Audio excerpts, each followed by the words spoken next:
Hello guys, तो मैं ले आया हूँ बॉडी बिल्डिंग की बहुत सारी नई अपडेट्स। और आज की फर्स्ट अपडेट में हम बात करेंगे हार्डी चूपन की एंड हार्डी की। इस अपडेट के अंदर गाइस, इसको देखने के बाद काफ़ी ज़्यादा लोगों के हेड्स टर्न हो गए हैं, क्योंकि देखो लोग ऑलमोस्ट सर्टेन हो गए हैं कि हार्डी ने कुछ ना कुछ तो इंजेक्ट करा है अपने लैट्स के अंदर। ऐसा नहीं है कि ये चीज़ पहले से सर्टेन नहीं थी कि हार्डी कुछ ना कुछ इंजेक्ट करते हैं, हार्डी अपने डेट्स में इंजेक्ट करते हैं। ये बात और ये क्वेश्चन काफ़ी लंबे टाइम तक काफ़ी बार रेज हो चुका है, क्योंकि जिस तरह से राउंड और ऑड साइज और शेप इनके डेल्ट्स का दिखता है पॉइंटी सा, उस चीज़ ने काफ़ी लोगों को इस चीज़ को सोचने पर मजबूर कर दिया। बट इस वक्त गाइस ये अपडेट मैन या तो ये फोटोशॉप थे या फिर एक्चुअल में हार्डी ने अपने लैट्स में ऑयल वगैरह इंजेक्ट करा है। क्योंकि ट्रस्ट मी गाइस, क्या आपको यहाँ पे ये अनरियल सा नहीं लग रहा शेप? किस कदर इनके लैट्स यहाँ पे पॉप आउट कर रहे हैं, जिस तरह से इसका कलर दिख रहा है ना, एक अननेचुरल सी अपीयरेंस निकल कर आ रही है। मैं नहीं कह रहा कि ये चीज़ गलत है, इस बारे में बात हम कर ही नहीं रहे, क्योंकि दूसरे ये चीज़ें नहीं करते हो ऐसा नहीं है। डायरेक्ट को भी लास्ट टू लास्ट ईयर उनको पॉइंट आउट कर दिया गया था उनके लैट इंसर्शंस की वजह से, जिस तरह से उनके लैट्स लग रहे थे, and that was way too obvious. और हैनी के एथलीट्स में गाइस एक ये चीज़ काफ़ी कॉमन सी विजिबल थी। जो भी लोग लंबे टाइम से स्पोर्ट को क्लोजली फॉलो कर रहे हैं वो तो अग्री करेंगे इस बात से। बाकी देखो, रैमी की कॉर्ड्स में ऑयल, एंड्रू के ट्राइसेप्स में ऑयल, ये चीज़ इस वक्त काफ़ी कॉमन है कि लोग अपने बॉडी पार्ट्स को ब्रिंग अप करने के लिए ये चीज़ें यूज़ करते हैं। कहीं ये चीज़ें काफ़ी क्लियरली पता लग जाती हैं और कहीं पे गाइस इतनी क्लियरली, इतने अच्छे से ये चीज़ यूज़ करी जाती है इतनी कम क्वांटिटी में कि इट इज़ बेयरली विजिबल। बट ये चीज़ थोड़ी और वियर्ड इसलिए बनती है गाइस कि डायरेक्ट ने जब ये टाइटल जीता था ना, तब डायरेक्ट को एक तरह से हेट कमेंट्स भर भर के आए थे और हार्डी के फैंस ने फ्रॉम हिज कंट्री डायरेक्ट के अकाउंट तक को ब्लॉक कर दिया था फॉर क्वाइट सम टाइम। तो उस चीज़ से गाइस ये एक मज़ेदार चीज़ निकल के आती है कि हार्डी के फैन बॉयज़ डायरेक्ट को बोल रहे थे कि अपने लैट्स में इंसर्ट करते हैं, इंजेक्ट करते हैं। अब वो लोग क्या बोलेंगे इस अपडेट को देखने के बाद? जब यहाँ पे मैंने हार्डी के लैट्स को देखा ना, तो आई वाज लाइक या तो ये फोटोशॉप ने या फिर मैन सर्टेनली यहाँ पर कुछ ना कुछ सस्पिशियस तो हुआ है। आई वाज लाइक इनके लैट्स यहाँ पर वाइडर लग रहे हैं इनके शोल्डर्स से भी ज़्यादा। कितने ज़्यादा ऑड विजिबल हो रहे हैं यहाँ पर, जस्ट इनके ट्राइसेप्स के मिड पार्ट को टच कर रहे हैं। एंड गाइस जो भी हेट्स मोर लाइक इस साल Hardy is like come on, वैसे भी ये मुझे टाइटल नहीं दे रहा है, कितनी भी मेहनत करके आऊँ, कितने भी अच्छे वर्जन के साथ आऊँ। तो इस साल I am going to do everything and anything. अब देखो 100% सर्टेनिटी के साथ इस बात को कोई भी स्टेट नहीं करेगा। इट्स जस्ट पीपल अपनी एक्सपर्टीज़ के हिसाब से, एक्सपीरियंस के हिसाब से बात करते हैं। मैंने वो चीज़ बोली जो मुझे फील हुई, which is quite obvious from my side. बाकी आप अपनी ओपिनियन ज़रूर बताओ, what do you feel about it. उसके बाद अगर नेक्स्ट अपडेट की बात करें गाइस, तो वो है हंटर लब्राडा की। एंड हंटर मैन अभी 2 साल पहले तक ना मेरे फेवरेट थे और ना ही एक वास्ट मेजॉरिटी के फेवरेट थे, और ना ही इनके बारे में इतनी ज़्यादा कोई बात करता था। वो करता भी था तो नेगेटिव वे में ही करता था। इनफैक्ट लोग खुश नहीं थे इनके टॉप 4 प्लेस करने से। जब मिस्टर ओलंपिया में 2020 या 2021 का था, आपको याद होगा, इन्होंने निक को बीट करके टॉप 4 में अपनी जगह बनाई थी। But that was then guys and this is now. And Hunter की वो फिजिक गाइस अब बहुत पीछे छूट चुकी है। अब हंटर तक को याद नहीं होगी वो फिजिक कैसे थी, क्योंकि Hunter man is looking sick good. Yes, massive and massive Hunter is looking muscle mass फीकी लेवल पर अपने फ्रेम पर ऐड कर चुके हैं, big and lean both at the same time. Condition देखो गाइस इस मसल मास के साथ, और स्किन क्वालिटी यहाँ हंटर की इतनी ज़बरदस्त लग रही है कि मतलब यकीन नहीं आ रहा कि ये वही हंटर हैं जिनको बहुत ज़्यादा लोग क्रिटिसाइज़ करा करते थे। अगर आप इनको गाइस मिस्टर ओलंपिया में टॉप 3 क्रैक करते हुए भी देख लो इस बार, तो सरप्राइज मत होना। ट्रस्ट मी, बहुत बड़ा स्टेटमेंट पास कर रहा हूँ, लेकिन आप सरप्राइज मत होना। That is how much unreal he is looking. Hunter काफ़ी ज़्यादा सीरियस साइज ऐड कर रहे हैं और हर साल गाइज कुछ ना कुछ चीज़ें माइनर से इधर उधर चेंज करते रहते हैं, और इसीलिए इनकी फिजिक इस तरह से आगे आ रही है। और इसीलिए I am really looking forward to mister Olympia और इस साल के हंटर के वर्जन को। एंड ये चीज़ें ट्वीक करने से गाइज और चीज़ों को सीरियसली लेने से कितने ज़्यादा हंटर यहाँ पर आगे आ गए हैं। सच में कुछ खास नहीं लगता था अभी कुछ टाइम पहले। आई थिंक 1.5-2 साल पहले की बात करें तो लोग इनकी फिजिक को बोलते थे कि भाई इतने टॉप पे क्यों प्लेस करते हैं, कोई ऐसा वाव फैक्टर नहीं है, कोई ऐसा एक्स फैक्टर नहीं है जो कि एक टॉप 5, टॉप 4 या टॉप 6 प्लेसर में होना चाहिए। बट अब ना ये चीज़ मैं कहूँगा ना आप गाइस, ऐसे थिक और डेंस मसल हंटर ने ऐड कर लिया, वो भी क्वालिटी से डिटेल ऐड कर लिया अपनी बैक के ऊपर। He is incredible guys.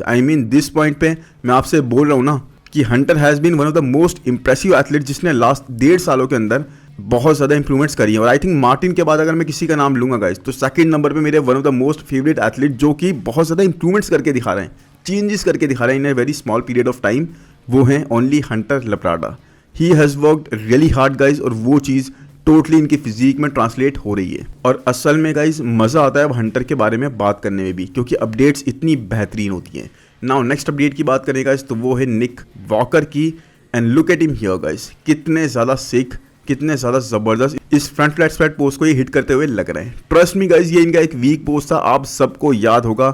जो भी लंबे टाइम से बॉडी बिल्डिंग को कवर कर रहा है या फिर फॉलो कर रहा है या फिर सीजनल फैंस नहीं है, वो सब इस बारे में जानते हैं कि निक का एक बहुत ही स्ट्रांगली वीक पोस्ट यही रहा है, फ्रंट फ्लैट स्प्रेड पोस्ट। और निक सीरियसली लैग करते थे इस पोस्ट में। एंड मैन, इससे पहले मैं कुछ भी बोलूँ आगे, आपको मैं एक चीज़ दिखाना चाहूँगा। ये देखिए यहाँ पर, ये लेफ्ट साइड में है निक का पोस्ट जो ये पहले हिट करते थे, जिस एंगल से हिट करते थे, और राइट में है करंट वाला वर्जन, बिल्कुल अभी वाला।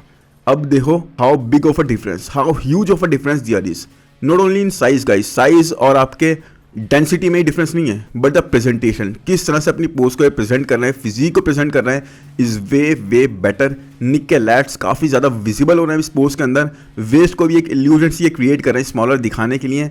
आर्म्स आपको पता है साइज ऐड करा गया है, चेस्ट बहुत ज़्यादा ब्रॉटअप है गाइस, क्योंकि आप देखोगे लेफ्ट साइड वाले पोस्ट में कितना फ्लैट साइड पे इनका चेस्ट दिख रहा है, और यहाँ पर चेस्ट की डेंसिटी कितनी ज़्यादा इंप्रूव्ड है। चेस्ट में आप वो डिफरेंस देख पा रहे हो जो हम देखना चाहते थे। तो निक ने काफ़ी ज़्यादा अपने चेस्ट को, अपने आर्म्स वगैरह को और ज़्यादा ब्रिंग अप कर लिया है। लेग्स का भी कुछ ऐसा ही देखना चाहेंगे जो कि हमें लास्ट कुछ अपडेट्स में दिखा था, जैसे कि आप यहाँ पे देख सकते हो हैमस्ट्रिंग ड्रॉप इनका कितना सीरियस लग रहा है। आई थिंक फीकीएस्ट साइड पोज यहाँ पे निक का मैं ये बोल सकता हूँ, बाकी सबके कंपैरेटिवली अभी के लाइनअप पर, लेकिन फ्रंट से भी वही चीज़ थोड़ी बहुत हमें विजिबल होने लग गई है। सो निक इज़ वर्किंग रियली हार्ड। और आप अपने एक वीक पोस्ट की जब अपडेट डालो, वो भी एकदम रॉ तरीके से, कोई भी फोटोशॉप वगैरह ना करते हुए, एडिट ना करते हुए, ये चीज़ साथ के साथ जानते हुए कि कितना ज़्यादा लोग आपको हेट कर रहे हैं, वो भी वो लोग हेट कर रहे हैं जो कि खुद 60 से 65 किलो के भी नहीं हो, जिनसे 10 किलो का डंबल भी नहीं उठता। ये आपके कॉन्फिडेंस लेवल को दिखाता है कि भाई इतनी ज़्यादा आप क्रिटिसिज्म के बाद भी कितना ज़्यादा कॉन्फिडेंट फील कर रहे हो अपने वीक पोस्ट को दिखाते हुए। बाकी निक का नेक्स्ट शो है पिट्सबर्ग प्रो, और एक ऐसा शो जहां पर बहुत ज़्यादा आइज होंगी इनके ऊपर, क्योंकि निक मार्टिन का रीमैच तो हमें यहाँ देखने को मिलेगा ही मिलेगा। साथ में इस बार तो नाथन डियाशन ने भी कंफर्म कर दिया किसी ना किसी तरीके से कि उनको वीज़ा मिल जाएगा, and now he will compete in Pittsburgh pro. But possibility तो देखो ये है कि डेरेक या सैमसन भी उतर जाएंगे इन शोज़ में, क्योंकि देखो डेरेक, चलो उनके बारे में मैं यही बोलूँगा, सच में मुझे मार्टिन या निक के लिए इस वक्त वो खतरा नहीं लग रहा है, बट सैमसन मैन, वो एक पार्टी रूइनर बन सकते हैं हर किसी एथलीट के लिए, हर एक शो के अंदर। पूरी तरह से ना वो बैठ के वेट करते हैं कि भाई ओके, आप प्लान कर लो, इनरोल कर लो, डिसाइड कर लो, और बहुत ज़्यादा सपने देख लो कि आप जीत जाओगे और क्वालिफाई कर जाओगे, and then last day of registration, बिल्कुल लास्ट डे में वो फॉर्म फिल कर देते हो, लिस्ट आती है तो लिस्ट में उनका नाम भी होता है, बैम, एक तरह से अपने नाम के साथ वो बोलते हैं अब दिखाओ जीत कर। तो चीज़ें are very interesting. Nick definitely is improving, working really hard in जिस तरह से गाइस चेस्ट की density and even the worst pose is looking improved, और साथ में इस हाइट पर 300 पाउंड्स के होते हुए वो भी एक डिसेंट शेप में, यहाँ पर ये देखो बल्कि नहीं लग रहा है, बिल्कुल एक डिसेंट शेप मेंटेन करते हुए दिख रहे हैं। सो एक जबरदस्त बैटल, घमासान बैटल निक और मार्टिन के बीच में हमें देखने को मिलने वाली है। प्लस निक का एक ऐसा वर्जन जिसे देखने के लिए हम लोग 2023 से तरस रहे थे कि भाई निक का एक स्टेटमेंट वर्दी वर्जन हमें देखने को मिले, वो हमें देखने को मिलने वाला है। तो इन चीज़ों के लिए आप लोग भी तैयार हो जाओ, जल्दी से मुझे बताओ कमेंट सेक्शन में कि आपको ये अपडेट कैसी लगी। बाकी अब अगर चले हम नेक्स्ट अपडेट पे गाइस, तो वो है ब्रियॉन एंसली की, एंड ये एक ऐसी अपडेट है ना जिसमें मैं काफ़ी लंबे टाइम से कवर करने की कोशिश कर रहा था, बट मैं कवर नहीं कर पाया था, बिकॉज एक तो वीडियोस रेगुलरली अपनी तबीयत की वजह से मैं बना नहीं पा रहा, प्लस जब भी बनाता हूँ ऑलरेडी इतनी बड़ी इतनी सारी अपडेट्स आ जाती हैं कि इनकी अपडेट को मैं कवर नहीं कर पाया। बट कोई बात नहीं, अब अगर इसकी बात आज हम कर ही लें तो for the millionth time guys, Breon ने फिर से अनाउंस कर दिया है कि वो 212 डिवीजन में मूव कर रहे हैं, और अब वो no longer will be competing in the classic division. और जैसा मैंने बोला गाइस कि ब्रियॉन ये चीज़ बार कई बार ऑलमोस्ट हर एक साल कहते हैं लास्ट 3-4 सालों से। साथ में ब्रियॉन यहाँ पर ये भी बोलते हैं कि I can stand with Keone Pearson for Olympia title. Yes, कि इनको लगता है कि ये क्योन के साथ ओलंपिया टाइटल के लिए 212 डिवीजन के बैटल कर सकते हैं, स्टैंड कर सकते हैं। First of all guys, Breon जितने भी अमेजिंग एथलीट हों with great shape, crazy muscle maturity and details that are totally unreal, but Breon को बहुत ही ज़्यादा साइज ऐड करना पड़ेगा 212 डिवीजन में कंपेटिटिव होने के लिए। अभी देखो ये कंपीट कर रहा है आई थिंक 180-185 पाउंड्स के आसपास, जो कि भी मैं शायद बढ़ाकर ही बोल रहा हूँ। और इवन दो 212 डिवीजन उन्हें स्कोप देगा साइज ऐड करने का, मसल मास ऐड करने का, जो कि क्लासिक डिवीजन इनको कहीं ना कहीं रोक रहा था, उनको नहीं दे रहा था। But to fight with the giants in 212 division, Breon को काफ़ी ज़्यादा साइज ऐड करना पड़ेगा, which I really don't think ऐसे इतनी जल्दी एक तो पॉसिबल है, और दूसरा अगर कर भी लिया तो उस मसल को सीजन कर पाएंगे या मैच्योर कर पाएंगे। क्योंकि देखो क्योन को आप देखते हो ना, how sick physique he is carrying, the level of density Keone is operating with is totally unreal. साथ में कॉर्ड्स और हैमस्ट्रिंग्स में क्योन और ब्रियॉन का मुकाबला आई डोंट थिंक ब्रियॉन कभी भी कर पाएंगे। इस तरह की कॉर्ड्स ये और हैमस्ट्रिंग क्योन पियर्सन कैरी करते हैं। अगर मैं ये फैक्टर, एज का फैक्टर हटा भी दूं तब भी ये चीज़ इम्पॉसिबल सी ही लगती है इस पॉइंट पर। क्योन बहुत आगे जा चुके हैं man, but yes still with progress I can see him tracking top 6। But वो तो ब्रियॉन यहाँ भी कर लेते क्लासिक डिवीजन में। खैर ब्रियॉन अनाउंस इस चीज़ को कई बार कर चुके हैं। 3-4 महीने पहले जब मिस्टर ओलंपिया होने से टाइम बचता है अपने ओरिजिन वाले शो में यानी ओरिजिन वाले डिवीजन में मूव कर जाते हैं। So that is another thing जो हमें कंसीडर करनी है। बाकी आप बताओ where do you want to see him competing classic में दोबारा से, जब एक बिल्कुल एक गद्दी खुल गई है, कोई भी जा सकता है। एक इसके ना होने से इनकी प्लेसिंग एक पॉइंट तो ऊपर हो ही सकती है अगर ये जीते नहीं तब भी, जो कि मुझे नहीं लगता है जीत पाएंगे। बट 2-12 डिवीजन में टॉप 6 ट्रैक करना is also going to ask for a lot. बाकी एनीवेज अगर बात करें नेक्स्ट अपडेट की गाइस तो वो है एंजल कार्लट्रॉन की। And Angel man last to last year runner up थे शॉन क्लाइडा से। एंड लास्ट ईयर इन्होंने 3rd प्लेस हासिल कर ली थी मिस्टर ओलंपिया में 2-12 डिवीजन में। देखो वहाँ पर इनकी 4th बन रही थी पी जजिंग के हिसाब से, बट फाइनल्स में ये ज़्यादा टाइटर साइड पे आ गए, ज़्यादा ड्राई साइड पे आ गए। लोगों ने यानी जजेस ने इनको कैरियर के ऊपर प्रेफर करा। एक extremely dense body builder guys in 2-12 division, जो कंडीशन तो ज़बरदस्त आते ही हैं, साइज भी इंसेन लेवल का होल्ड करते हुए दिखाई देते हैं, फाइबर्स भी प्रेजेंट करते हैं। The only thing that limits him guys is his shape. Yes shape इनका इतना प्लीजिंग नहीं है, स्ट्रक्चर इनका इतना प्लीजिंग नहीं है। बट लास्ट ईयर हमने देखा एंजल को 2 शोज़ में compete करते हुए, if I am not wrong guys, मेरे हिसाब से 2 शोज़ में compete करा था।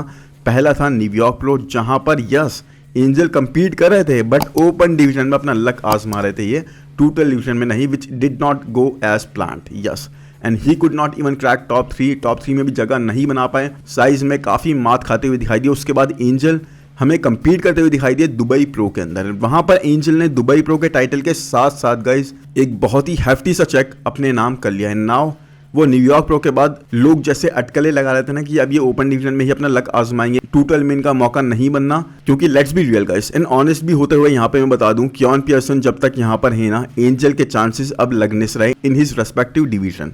सो इस बात को एंजल ने एक स्टेटमेंट के साथ कंफर्म करा कि अब उनका क्या प्लान है। और एंजल यहाँ पर बोलते हैं कि हम ये चीज़ को दोबारा करना चाहते हैं, बट इस बार अपनी कैटेगरी में जहाँ पर वॉर बिल्कुल गारंटीड है। डेट ऑलरेडी सेट हो गई है और next destination is clear, that is New York pro. Yes guys, so New York pro एक इनकी डेस्टिनेशन है जहाँ पर ये compete करते हुए दिखेंगे। और जब भी डेस्टिनेशन की बात होती है ना, फाइनल डेस्टिनेशन याद आ जाती है। वैसे देखो ऑफ टॉपिक है ये बात, बट आप में से किसी ने क्या देखी है फाइनल डेस्टिनेशन? बहुत सारे पार्ट्स आए वैसे उनके, तो अगर देखी हो तो बता देना कमेंट सेक्शन में। बाकी anyways Angel is ready for war, मुझे कोई डाउट नहीं है guys honestly, unless and until Keone Pearson या फिर शॉन क्लाइडा वहाँ पर compete कर रहे हैं उस शो के अंदर। एंजल का जीतना ऑलमोस्ट सर्टेन है, चाहे कोई भी आ जाए। He is just operating at that level, being so good and so dense for 2-12 division. Anyways अगर इसके बाद बात करूँ नेक्स्ट अपडेट की गाइस तो वो है जेम्स हॉलिंगसेट की। एंड फाइनली गाइस जेम्स की हमें एक ऐसी अपडेट मिली है विच एक्चुअली लुक्ड डिफरेंट। सो यहाँ पर जेम्स अपने न्यू कोच यानी कि स्टेफन किन्जो के साथ दिखाई दिए। एंड ये अपडेट है इनकी आनो क्लासिक से 39 डेज आउट की, मतलब वही 5.5 हफ्ते पहले समझ लो। And he is looking really good under Stefan Kinjos guidance. I mean totally change लग रही है यहाँ पर जेम्स की फिजिक हमें।